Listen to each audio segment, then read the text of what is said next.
রুহু প্রতিটা মানুষ মালাকুল মাউতকে দেখতে পায়। আপনিও দেখবেন, আমিও দেখব। মুমিনদের কাছে এসে মালাকুল মাউত একজন যুবকের বেশে সাদা ধবধবে জুব্বা পরে সুগন্ধি মেখে মুমূর্ষু ব্যক্তির শিয়রে বসে বলে, ইয়া আইয়াতুহান নাফসুল মুতমাইন্নাহ, হে প্রশান্ত আত্মা, উখরুজি ইলা মাগফিরাতিল্লাহি ওয়া রিদওয়ানি, আল্লাহর ক্ষমা আর দয়ার দিকে বের হয়ে আসো। বলা মাত্রই মুমিনের আত্মাটা স্মুথলি বের হয়ে আসে। কাফান মিন আকফানিল জান্নাহ, হানুত মিন হানুতিল জান্নাহ, জান্নাত থেকে আনা সুগন্ধি কাফনের মধ্যে পেঁচিয়ে তিনি রূহটাকে নিয়ে ইল্লিনে চলে যায়। সরাসরি দেখে মালাকুল মাউতকে। আর যারা ইসলাম বিরোধী, কোরআন বিরোধী, তাদের সামনে এসে মালাকুল মাউত ত্রাস সৃষ্টি করে। আগে ধমক। হাইওয়েতে মাঝে মাঝে ডাকাতি হয় না? বাসগুলোর মধ্যে যখন ডাকাতি হয়, বাসে থাকে 50 জন, ডাকাত ঢুকে 5 জন। এই 5 জনের ভয়ে সবগুলো পেশাব করে দেয়, কারণ ত্রাস সৃষ্টি করে। এসেই চাইনিজ কুড়াল দিয়ে আগে কুবায় দেয় 4-5 জনের। রক্ত দেখে কি দেওয়ার সব আগে রেডি করে রাখে। মালাকুল মাউত এসে কাফের, নাস্তিক, মুশরিকদের সামনে সেরকম একটা ত্রাস সৃষ্টি করে। ভয়ে লোকটা কাঁপতে থাকে। ওর কাছে ভদ্র ভাষায় কথা বলে না, সুন্দর জামা পরে আসে না, কালো কুচকুচে চেহারা, ভয়ঙ্কর একটা রূপ নিয়ে, আকৃতি নিয়ে ইসলাম বিরোধীদের মাথার সামনে আসে, দুর্গন্ধযুক্ত চেহারার দেহ নিয়ে ধমক দিয়ে বলে, ও পাপাত্তা, ইয়া আইয়াতুহান নাফসুল খাবিসা উখরুজি ইলা গাদাবিল্লাহ, হে পাপাত্তা, আল্লাহর রাগ, ক্রোধ আর গজবের দিকে বের হয়ে আয়।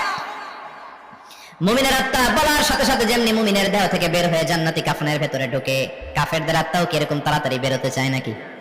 কাফেরদের আত্মা বেরোতে চায় না। ডানে দৌড়, বায়ে দৌড়, সামনে দৌড়, পেছনে দৌড়, আহা, দৌড়াদৌড়ি করে। মালাকুল মাউত এটাকে টেনে হিচড়ে, একটা জীবিত ছাগলকে জবাই না করে তার চামড়া উল্টার দিকে টেনে হিচড়ে বের করলে ছাগলটা যত কষ্ট পায়, এর চেয়ে কমসে কম 70 গুণ বেশি কষ্ট দিয়ে কাফের, মুশরিক আর গাদ্দারদের রূহ কবজ করা হয়। আল্লাহ এই পরিস্থিতি থেকে তুমি আমাদের বাঁচাও। মুমিনদের রূহ যেমনি কবজ হয়, ওইভাবে রূহ কবজের ব্যবস্থা করে দিও। ইমানের মৃত্যু নসিব করে দিও, শাহিদি মৃত্যু নসিব করে দিও। আমাকে শহীদ করে সেই মিছিলে শামিল করে নিও, যে মিছিলের নেতা মীর হামজা, খুবাইবে খাব্বাব, আল্লাহর কাছে ছিল অতি প্রিয়, শামিল করে নিও। আমাকে শহীদ করে সেই মিছিলে শামিল করে নিও। পড়েন আমিন। আর জোরে পড়েন আমিন। তার মানে বিমান দুর্ঘটনায় হোক, কিংবা লঞ্চ ডুবিতে হোক, কিংবা আগুনে পড়ে হোক, কিংবা আত্মঘাতী হামলায় হোক, যে যেখানেই মারা যায়, কবরের 3টা প্রশ্ন তার জন্য আছে না নাই? ইসলাম বিরোধীদের জন্য প্রশ্ন 3টা, আপনারা যারা মুমিন তাদের জন্য 4টা, আপনাদের জন্য একটা বেশি। আলহামদুলিল্লাহ। কোন কবরে এসে প্রথম প্রশ্ন করবে, মুনকার নাকির যখন চলে আসবে, 40 কদম যখন আত্মীয় স্বজনরা লাশটাকে কবরের মধ্যে দিয়ে 40 কদম চলে যায়, তখনই ফেরেশতা চলে আসে। আহা, শেষ, সব শেষ। এসেই পরীক্ষা শুরু। মার রব্বুক, তোর রবের নাম কি? চিল্লায় বলেন, আমাদের রবের নাম কি? আমরা বলবো রব্বি আল্লাহ, আল্লাহ আমারে রব। দমে দমে তনু মনে তারি অনুভব। পড়েন, আল্লাহ আমারে রব। তোমার দুনিয়াতে আমি যেদিকে তাকাই, অথই নিয়ামতে ডুবে আছি সবাই। পাখপাখালির গানে শুনি তাসবিহ কল রব, তাসবিহ কল রব, আল্লাহ আমারে রব। প্রথম প্রশ্ন, তোমার রব কে? আমরা বলবো আমাদের রব আল্লাহ। দ্বিতীয় প্রশ্ন, ওমা দীনুক, তোমার ধর্মের নাম কি? আমরা কি বলবো? তৃতীয় প্রশ্ন, বিশ্বনবীর চেহারা দেখে বলা হবে, আতারিফু হাদার রাজুল, এই লোকটারে চিনো নাকি? আমরা বলবো চিনি, আমাদের প্রাণের নবী, ঠিক কিনা? চাঁদের চেয়ে সুন্দর তুমি নবী আমার কামলিওয়ালা, দু জাহানের বাদশা তুমি প্যারা নবী সাল্লে আলা, চাঁদের চেয়ে সুন্দর তুমি নবী আমার কামলিওয়ালা, ঠিক কিনা? 3টা প্রশ্নের যথাযথ উত্তর যখন দিয়ে দিলেন, আপনার জন্য অতিরিক্ত আরেকটা প্রশ্ন করা হবে, ওয়ামা ইলমুক, তোমার নলেজ কি? 3টা প্রশ্নের উত্তর যে তুমি করতে পারলা, কিভাবে পারলা, কেমনে জানলা? নকল করে বলছো নাকি জেনে বুঝে আসছো? নকল হয় না? এখন তো পরীক্ষা চলতেছে বোধহয়। কি পরীক্ষা? এসএসসি পরীক্ষা। নকল হয়? কৃষ্ণপুরে নকল নাই না? এখন মনে হয় এগুলো একটু কমছে। একটা সময় ছিল অনেক নকল হইতো। পাঞ্জাবের ভিতরে নকল, পকেটে নকল, টুপির ভিতরে নকল, মৌজার ভিতরেও নকল। এমনকি মেয়েরাও নকল করে পরীক্ষার হলে আসে না নাই? স্কেলের মধ্যে লিখে নিয়ে যায়, হাতের মধ্যে লিখে নিয়ে যায়, ওড়নায় লিখে নিয়ে যায়, কাপড়ে লিখে নিয়ে যায়, আসে না নাই? ফেরেশতারা বলবে, নকল করছো নাকি? কেমনে জানলা? 3টা প্রশ্নের উত্তর তুমি কেমনে বললা?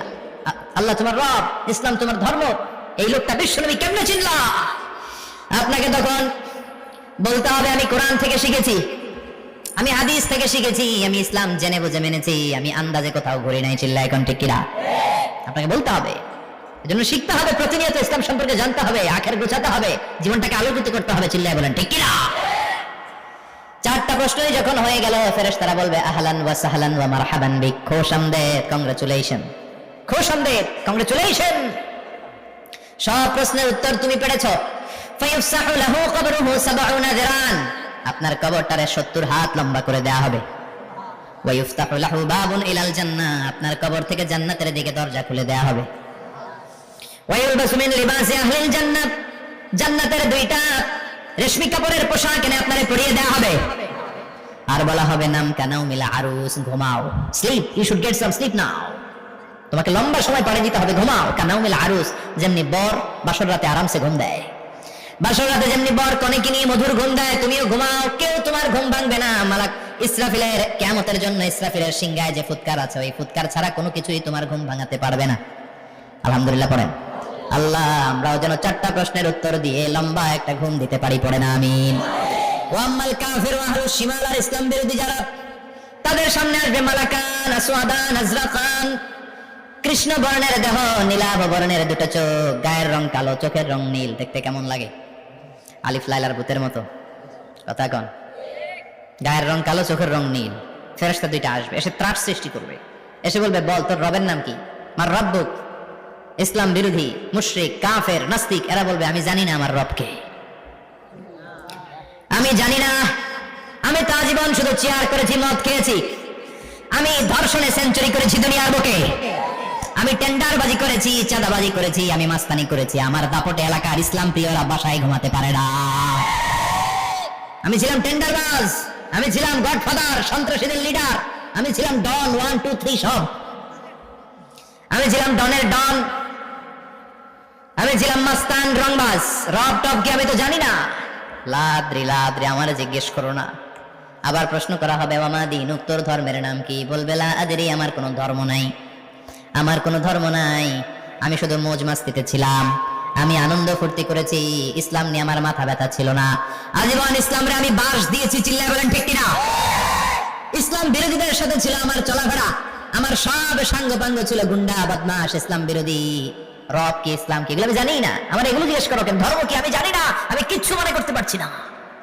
3 নম্বর প্রশ্ন করা হবে আচ্ছা আরিফু হাদার রাজুল, দেখো তো এই লোকটারে চিনো কিনা? কয় না, চিনি না, তবে মনে হয় এই লোকটারে দুনিয়ার বুকে আমি গালি দিতাম, এই লোকটার বিরোধিতা করতাম, ব্লগের মধ্যে এই লোকটার ব্যাপারে কুৎসা রটনা করতাম, এই লোকটার কার্টুন বানিয়ে আমি হিংসা ছড়িয়ে দিতাম, এই লোকটার ব্যাপারে আমি এলাকার মধ্যে অপপ্রচার চালাতাম।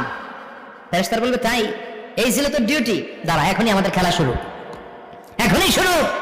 ফায়ুতরাকু বিমাতারিক মিন হাদিদ, লোহার একটা হাতুড়ি দিয়ে মাথা থেকে পা পর্যন্ত পিটানো হবে, পিটিয়ে ওর গোশতের হাড্ডিগুলোকে থেতলে ফেলা হবে। ওয়ায়ুকালু লিল আরদি ইলতাইমি, কবরের দুই পাশের মাটিতে বলা হবে এবার দুই দিক থেকে তোরা চাপ দে, চাপ দেয়া হবে, ধাক্কাধাক্কি করেও সে সুবিধা করতে পারবে না, মাটি আস্তে আস্তে আস্তে আস্তে দেড় দুই দিকে লেগে এমন জোরে দুইটা চাপ দিবে, ফাতাখতালিফা আদলাউহু, তার ডান পাশের পাজরের হাড্ডি বাম দিকে ঢুকে যাবে, বাম দিকের হাড্ডি ডানে চলে যাবে। বিশ্বনবী বললেন এই হাতুড়ি দিয়ে পিটানোর শাস্তি, কবরের চাপ দেওয়ার শাস্তি চলতেই থাকবে হাত্তাল কিয়ামা, কিয়ামত পর্যন্ত। আল্লাহ কবরের শাস্তি থেকে আমাদের বাঁচাও। আমরা এই আযাব পেতে চাই না, আমরা যেন ঠিকভাবে কবরের 4টা প্রশ্নের উত্তর করে দিয়ে লম্বা ঘুম দিতে পারি। আল্লাহ তুমি তৌফিক দাও। এজন্য আল্লাহ বললেন গোলাম দুনিয়া নিয়ে পাগল হয়ে থাকো না, এই দুনিয়ার জীবন আসল জীবন নয়, আসল জীবন হলো কবরের জীবন। জোরে বলেন ঠিক কিনা? এই জন্য মাঝে মাঝে কবরে যাবেন, কবরস্থানে দাঁড়িয়ে চিন্তা করবেন এই জায়গায় আমারও আসতে হবে, দিন যাবে রাত আসবে, বৃষ্টি হবে শীত আসবে, কেউ আমার দেখতে আসবে না, একা থাকতে হবে, একা, বড় একা, অন্ধকার, বড়ই অন্ধকার। ওই কবরের জীবনের সামান গোছানোর দরকার আছে না নাই? ওই কবরে সুখে শান্তিতে থাকতে চাইলে নামাজ পড়ার দরকার আছে না নাই? কোরআন পড়ার দরকার আছে না নাই? ছেলে মেয়েগুলোরে মানুষের মতো মানুষ করার দরকার আছে।